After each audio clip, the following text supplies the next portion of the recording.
Uko nyuma ukanda wa kaskazini haukuwa unatizamwa vizuri sana kwa jicho la chama tawala, lakini sasa kwa namna toka juzi nilivyoingia Arusha na ninavyowasikia wagombea wanaoyasema, viongozi wa kimila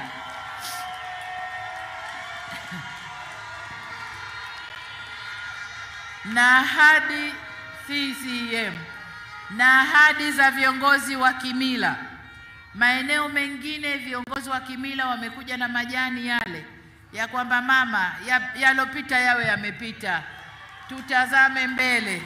Kwa hiyo mimi nawashukuru sana na nawapongeza sana mkoa wa Arusha kwa kujipanga vyema. Ahadi yangu kwenu kama ninavyosema siku zote, mkoa wa Arusha ni mkoa wa kimkakati, unahitaji miundombinu ya kutosha ili tuweze kukuza utalii. Huu ndio mkoa wetu wa utalii Tanzania. Mikoa mingine inaanza sasa, lakini Arusha na Zanzibar ndio maeneo yetu ya utalii Tanzania. Lakini Arusha ni mkoa wa kidiplomasia. Taasisi nyingi za kimataifa ziko hapa Arusha. Arusha ni mkoa wa wakulima, ni mkoa wa wafugaji.